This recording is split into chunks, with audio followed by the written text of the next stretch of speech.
The Dancing Queen. How many Dancing Queens do we have out there tonight? Melanjutkan kisah dari film sebelumnya, cerita dibuka dengan memperlihatkan seorang detektif swasta bernama Ray King. Dalam salah satu kasus yang tengah ia tangani, King bertemu dengan seorang wanita bernama Anais, seorang pembunuh bayaran yang dikenal sebagai sosok menakutkan bahkan di kalangan sesamanya. Namun, alih-alih menyewa jasanya untuk menghabisi target, King justru menawarkan tugas yang tidak biasa, yaitu mencari seorang wanita bernama Edith Sanchez beserta putranya yang hilang tanpa jejak. Mendengar permintaan tersebut, Anais dengan tegas menolak. Baginya, pekerjaan mencari orang hilang berada di luar bidang yang selama ini ia tekuni, karena ia hanya menerima tugas pembunuhan. I need you to help me. I mean, you're really the only person who can. What do you want, King? Tidak lama setelah percakapan itu, Anais merasakan adanya sesuatu yang janggal. Ia pun memperingatkan King bahwa sekelompok gangster sedang mengawasi mereka dari kejauhan. Menyadari situasi yang berbahaya, King segera panik dan memilih meninggalkan tempat tersebut. Okay, they're gonna come after me. When they do, get out of here.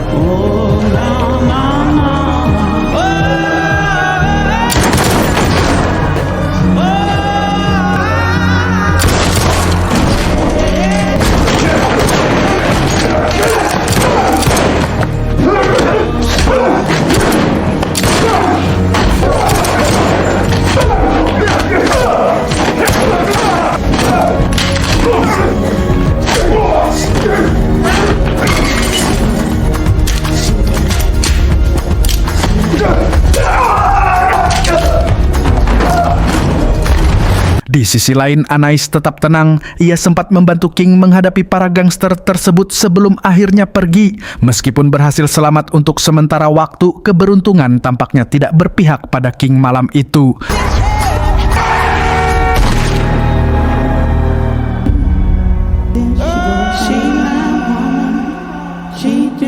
Beberapa hari kemudian, sebuah rumah sakit menghubungi seorang agen FBI bernama Medina yang dahulu merupakan anak buah King. Pihak rumah sakit melaporkan bahwa King ditemukan tewas setelah mengalami luka tembak dan tertabrak mobil. Saat Medina datang untuk mengidentifikasi jasad tersebut, ia diperlihatkan sebuah pesan terakhir yang tertulis di lengan King berisi permintaan agar ia menghubungi seseorang yang dikenal sebagai sang akuntan. Tak lama kemudian muncullah sosok jagoan kita yang dimaksud yang tak lain adalah Christian Wolff. Saya jelaskan kembali, sejak lahir Christian mengidap autisme yang membuatnya mengalami kesulitan dalam berinteraksi dan mengekspresikan diri di hadapan orang lain. Dalam kesehariannya, ia hanya berkomunikasi secara rutin dengan seseorang yang ia sebut sebagai The Voice atau yang kita kenal sebagai Justin di film sebelumnya. Di balik keterbatasannya, Christian memiliki tingkat kecerdasan yang luar biasa, bahkan jauh di atas rata-rata. Kecerdasan tersebut justru membuatnya semakin kesulitan dalam menjalin hubungan sosial, termasuk dalam urusan percintaan. Pernah suatu ketika ia mengikuti acara pencarian jodoh, tetapi seluruh peserta wanita menolaknya karena cara komunikasinya yang kaku, lebih menyerupai wawancara kerja daripada percakapan santai. I just mean mathematically. Di balik penampilannya yang tenang, Christian menyimpan sisi gelap yang tidak banyak diketahui orang. Selain bekerja sebagai akuntan lepas, ia sebenarnya adalah seorang pembunuh bayaran yang sangat terlatih. Demi menjaga identitasnya tetap tersembunyi, ia hidup berpindah-pindah menggunakan truk karavan sehingga memudahkannya untuk menghilang kapan saja, terutama karena ia masih menjadi target buruan FBI. Cerita kemudian beralih kepada seorang mafia bernama Burke dalang dibalik penculikan Edith Sanchez dan putranya. Karena merasa terganggu oleh penyelidikan King, Burke memutuskan untuk menyingkirkannya. Namun, rencana tersebut tidak berjalan sesuai harapan. Anak buahnya, Cobb, gagal menyelesaikan misi, bahkan tidak mampu membunuh Anais. Kegagalan ini membuat Burke semakin murka, terlebih karena Anais adalah sosok yang sangat ia benci, mengingat beberapa tahun sebelumnya wanita itu hampir saja menghabisi nyawanya. No. But one day she'll remember who I am and what I did. Sementara itu, di tempat lain Medina akhirnya menemui Christian Wolff sesuai dengan pesan terakhir King. Bagi Medina, King bukan sekedar atasan, melainkan sosok yang telah ia anggap sebagai ayah. Dalam pertemuan tersebut, Medina menyerahkan sejumlah bukti penting yang berkaitan dengan penyelidikan. Ia tidak hanya berusaha mengungkap dalang di balik kematian King, tetapi juga bertekad menemukan keberadaan Edith Sanchez dan putranya yang masih hilang. Medina kemudian meminta bantuan Christian memanfaatkan kecerdasannya dalam menganalisis kasus yang rumit. Mengingat keterlibatan sahabat lamanya King, Christian merasa memiliki tanggung jawab pribadi untuk membantu. Armando Reyes, Mexico City, Lausanne Renal, Istanbul, Santino Sambieri, Naples. Trashed. Hanya dalam waktu 1 malam, ia berhasil mempelajari seluruh detail kasus tersebut dengan sangat cepat dan mendalam. Keesokan harinya, Christian Wolff dan Medina mendatangi sebuah pabrik pizza yang diketahui sebagai tempat Edith Sanchez bekerja sebelum menghilang. Namun, pemilik pabrik tersebut bersikeras bahwa tidak pernah ada karyawan bernama Edith Sanchez. Christian yang sejak awal telah mencium adanya kejanggalan, segera menekan pemilik tersebut dengan ancaman akan melaporkan bisnisnya atas dugaan praktik pencucian uang. Impossible. You're fraudulently claiming more income than you're receiving in order to conceal income from another source. What is it? Ternyata, Christian telah lebih dulu menyusun laporan keuangan perusahaan itu secara rinci dan menemukan berbagai keanehan dalam aliran dana. Meskipun demikian, sang pemilik tetap menolak memberikan keterangan. Karena tidak memperoleh kerjasama, Christian akhirnya mengambil langkah tegas. You got the balls to accuse me of money laundering?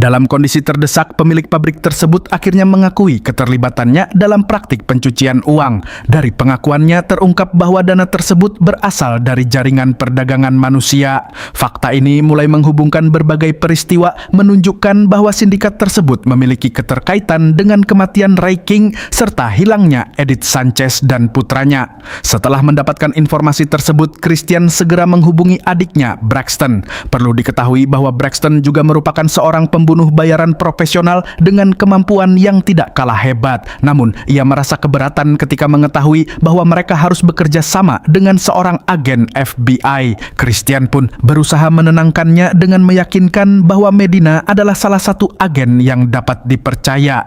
Did you tell you to say that? Yeah. Christian kemudian meminta bantuan Braxton untuk berinteraksi dengan para wanita yang diduga menjadi korban perdagangan manusia. Berbeda dengan Christian, Braxton yang tidak memiliki keterbatasan dalam interaksi sosial mampu berkomunikasi dengan lebih mudah dan memahami cara menghadapi mereka. Tujuan mereka jelas, yaitu mencari petunjuk mengenai keberadaan Edith yang menghilang secara misterius. Sayangnya, sebagian besar wanita tersebut tidak mengetahui keberadaan Edith. Namun, salah satu dari mereka akhirnya memberikan petunjuk penting. Ia menyebutkan bahwa para korban kemungkinan telah dibawa ke sebuah lokasi di Juarez, Meksiko. Tanpa membuang waktu, mereka pun merancang rencana dengan memanfaatkan salah satu korban untuk memancing anggota sindikat agar datang menemui mereka. Room 235.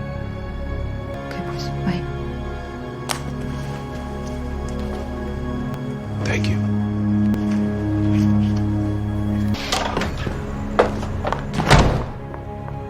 Tidak lama kemudian, anggota sindikat tersebut muncul tanpa menyadari bahwa Braxton telah menunggunya dan...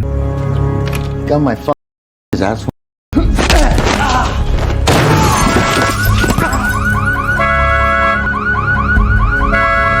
Alive? Yeah. Get my shit. Meski demikian, Medina tidak menyetujui metode kekerasan yang digunakan oleh Christian dan Braxton, terutama tindakan penculikan terhadap anggota sindikat tersebut. Namun, Christian tetap bersikap acuh karena baginya yang terpenting adalah menyelesaikan kasus ini secepat mungkin. Okay. Pretty good, no? It's okay. Di tengah ketegangan tersebut, Medina menerima laporan dari timnya bahwa ayah dan suami Edith telah ditemukan dalam kondisi tidak bernyawa. Sementara itu, keberadaan Edith dan putranya masih belum diketahui. Beberapa hari kemudian, Medina membawa rekaman CCTV dari lokasi kematian King dan meminta bantuan Christian untuk mengidentifikasi sosok Anais. Menanggapi hal tersebut, Christian segera menghubungi Yayasan Harbor, tempat ia dibesarkan. Yayasan ini tidak hanya berfungsi sebagai pusat perawatan bagi anak-anak dengan autisme, tetapi juga menjadi tempat pelatihan kemampuan khusus seperti peretasan dan operasi taktis.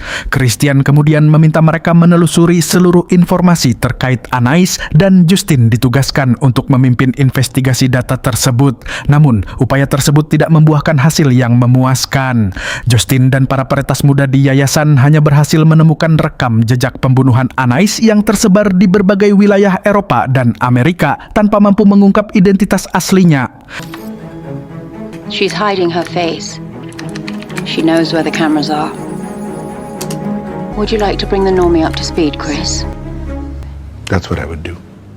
Di sisi lain, Medina memutuskan untuk menghentikan kerja sama dengan Christian. Ia menilai bahwa tindakan Christian telah melampaui batas, bahkan sampai memanfaatkan anak-anak difabel untuk kepentingan penyelidikan. Mendengar hal itu, Braxton segera membela kakaknya dan meminta Medina untuk pergi. Baginya, Medina hanyalah agen FBI yang berpura-pura bersih tanpa menyadari bahwa institusinya sendiri dipenuhi oleh oknum yang korup. Don't be here when I get back. If I see either of you again, I'll have you arrested.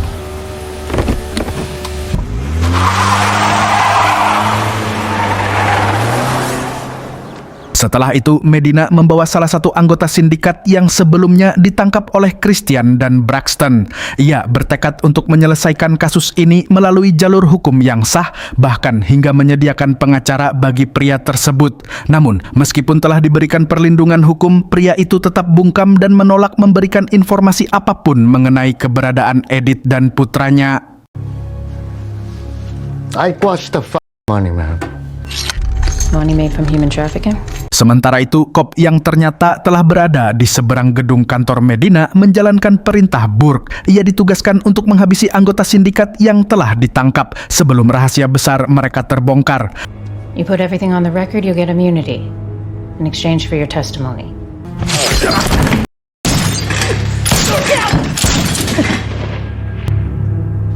Di tempat lain, Christian dan adiknya Braxton terlihat tengah berbincang serius. Setelah sekian lama berpisah, Braxton mengungkapkan perasaannya bahwa Christian seolah tidak benar-benar merindukannya, meskipun mereka telah terpisah sejak kecil. Kondisi autisme yang dimiliki Christian membuatnya kesulitan dalam mengekspresikan maupun memahami emosi sebagaimana orang pada umumnya. Melihat hal tersebut, Braxton yang tidak ingin kakaknya terus bersikap antisosial mengajaknya pergi ke sebuah bar. Di sana, Braxton mencoba mengajarkan Christian cara berinteraksi dengan wanita, bahkan membagikan berbagai trik yang menurutnya ampuh.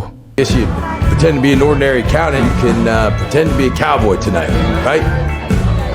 No, yes, okay. Still some copper line.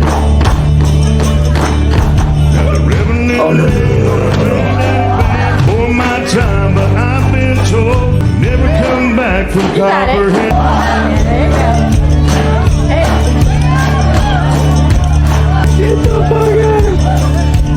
Saat Christian akhirnya mencoba mengajak seorang wanita untuk pergi ke hotel terdekat, situasi tiba-tiba berubah ketika 3 orang preman datang dan mengganggu mereka. Mereka meremehkan Christian dan menganggapnya sebagai pria lemah. Mendengar hal tersebut, emosi Christian pun terpancing.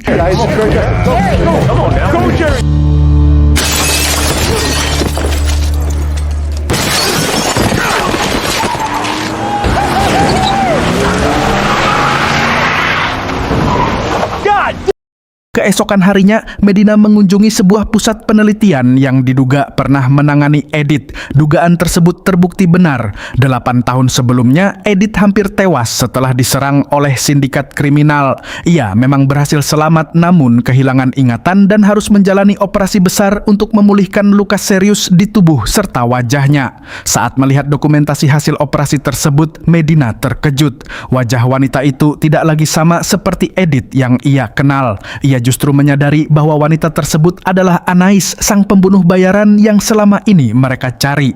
Seiring berjalannya waktu, para dokter menemukan bahwa Anais mengidap sindrom savant, suatu kondisi langka yang membuat penderitanya memiliki kecerdasan dan kemampuan luar biasa melampaui manusia pada umumnya. Selain itu, Anais juga menunjukkan kekuatan fisik yang tidak biasa. Namun, sebelum penelitian tersebut selesai, Anais telah melarikan diri.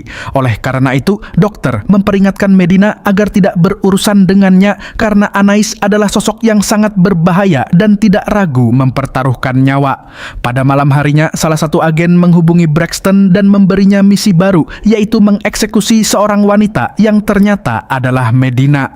Braxton pun terkejut dan diliputi dilema. Di satu sisi, ia merasa kesal terhadap sikap Medina, tetapi di sisi lain ia tidak tega untuk membunuhnya. Akhirnya, Braxton memutuskan untuk menolak tugas tersebut. Tanpa sepengetahuannya, agen tersebut kemudian mengalihkan misi itu kepada pembunuh lain yang ternyata adalah Anais. Tidak lama kemudian, Christian yang sedang beristirahat tiba-tiba menerima pesan dari Justin yang memberitahukan bahwa Medina berada dalam bahaya. Tanpa ragu, Christian segera menuju kediaman Medina dengan harapan dapat menyelamatkannya. We found Edith Sanchez. Ray King wasn't murdered because he was looking for Edith. He was murdered because he found her. Namun, meskipun ia melaju secepat mungkin, Anais telah lebih dahulu tiba di lokasi.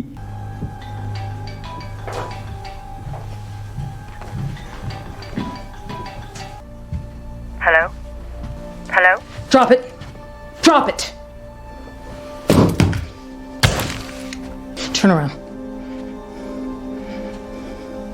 I'm a federal agent. Big mistake. Down on your knees. Now!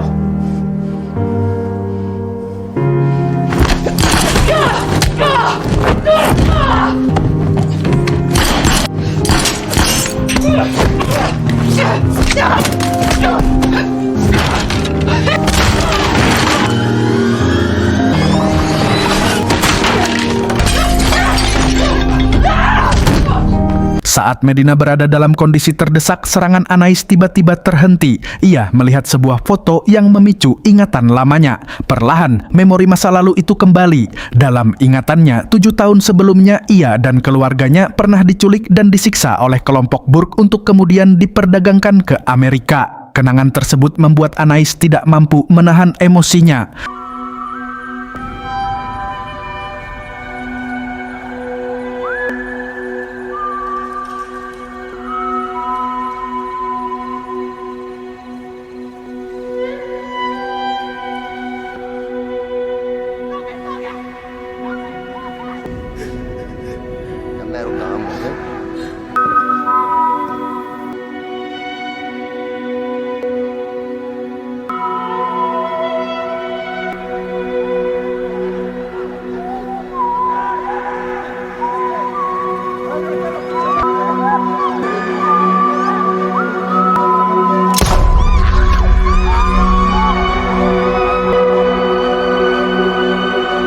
Tak lama kemudian, Christian tiba di lokasi dan segera memberitahu Anais bahwa kemungkinan besar anaknya masih hidup dengan petunjuk keberadaannya di Juarez. Mendengar hal itu, tanpa berkata apapun, Anais langsung meninggalkan tempat tersebut. Sementara itu, Medina yang berada dalam kondisi kritis berhasil dievakuasi. Pada saat yang sama, Burke akhirnya mengetahui bahwa Anais sebenarnya adalah Edith. Menyadari ancaman tersebut, ia segera memerintahkan Cobb untuk mengeksekusi seluruh anak yang telah mereka culik dengan cara mengubur mereka hidup-hidup di tengah gurun terpencil. Tindakan kejam ini dilakukan untuk menghilangkan jejak sekaligus mencegah Anais menemukan mereka.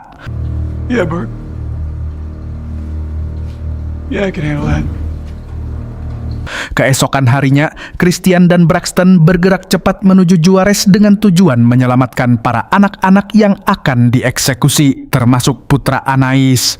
Dengan bantuan anak-anak autis yang memiliki kemampuan analisis tinggi melalui pelacakan citra satelit, mereka berhasil menemukan lokasi persembunyian tersebut. Setibanya di sana, kedua bersaudara itu langsung melancarkan serangan tanpa ampun.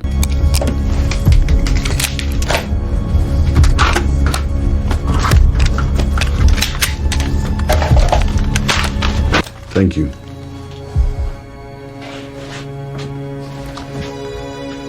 Hey! All the kids on the bus! Field trip! ¡Rápido! ¡Que me ven, cabrones!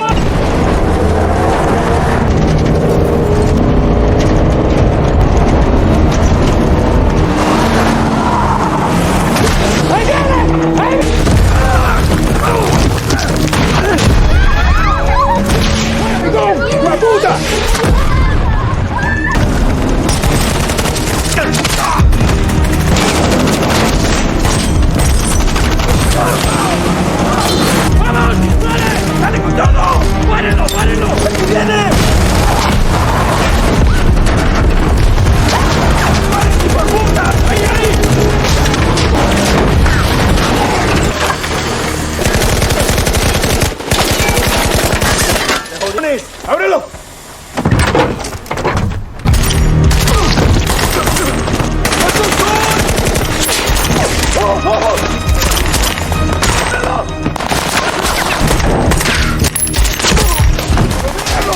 Meski hanya berdua, Christian dan Braxton sama sekali tidak menunjukkan rasa gentar saat menghadapi Cobb beserta puluhan gangster bersenjata lengkap. Mereka menyadari bahwa waktu tidak berpihak sehingga keduanya bergerak cepat dan bertarung tanpa ragu demi menyelamatkan anak-anak sebelum semuanya terlambat. Namun di tengah baku tembak yang sengit, nasib buruk menimpa mereka. Braxton tertembak oleh peluru yang dilepaskan Cobb. Christian sempat panik melihat kondisi adiknya yang terluka parah, tetapi Braxton dengan tegas meminta Christian tetap fokus mengejar Cobb dan menyelesaikan misi mereka. Finish the fucking job. I got these motherfuckers. Go! Go, Chris! Go get to those kids! Go!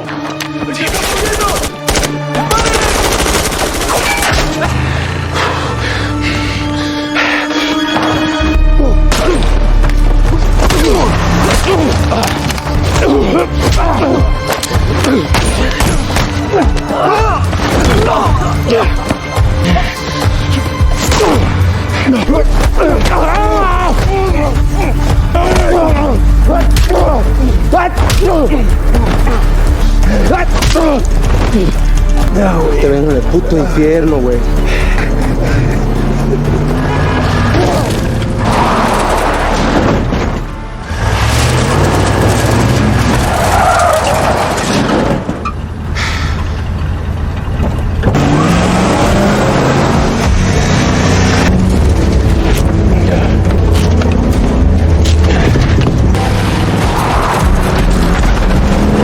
Walau sempat kewalahan, Christian dan Braxton akhirnya berhasil mencapai lokasi di gurun tempat anak-anak itu ditahan. Tanpa membuang waktu, mereka kembali melancarkan serangan terhadap Cobb dan anak buahnya.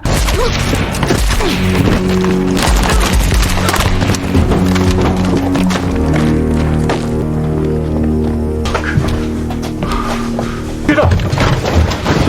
Oh, back up! Back the fuck up! Solomon Grundy. Hey, I got a heavy finger! Kristen Dunn too.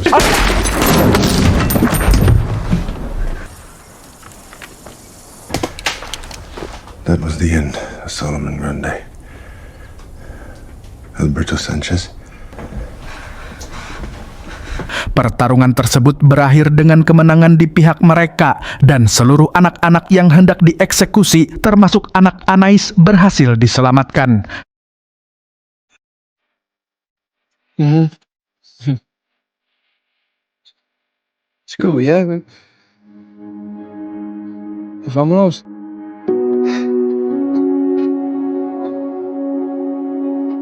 ¿Qué pasa?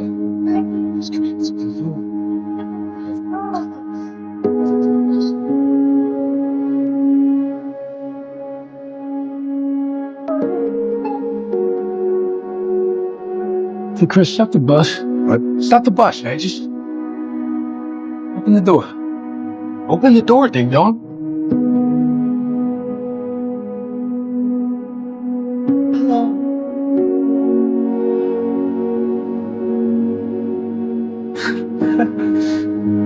Chris. She looks pretty good.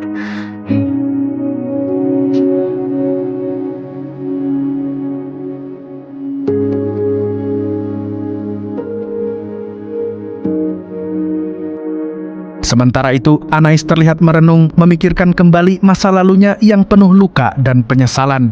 Ia menyadari bahwa sudah saatnya memulai kehidupan baru. Namun sebelum itu, ada satu hal yang harus ia tuntaskan, membalaskan dendam kepada Burke. Dengan tekad yang kuat, Anais pun bergerak menuju tempat Burke untuk mengakhiri segalanya.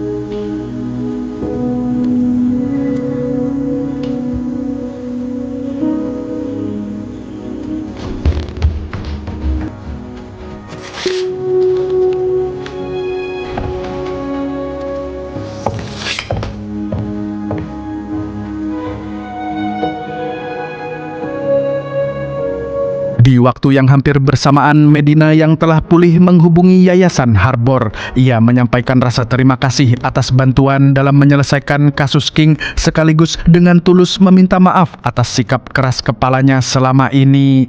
Di sisi lain, Christian dan Braxton memutuskan membawa anak Anais ke Yayasan Harbor agar ia mendapatkan perawatan serta kehidupan yang lebih layak. Mereka memahami bahwa Anais memilih untuk menghilang tanpa jejak sebab ia sadar kehadirannya hanya akan membebani sang anak dengan masa lalu kelamnya sebagai seorang pembunuh bayaran. Pada akhir cerita, Christian dan Braxton yang telah kelelahan memutuskan untuk sejenak menjauh dari dunia kelam yang selama ini mereka jalani. Mereka memilih menikmati waktu bersama di sebuah tempat yang tenang, menandai jeda dari kehidupan penuh bahaya, dan di sanalah kisah ini pun berakhir.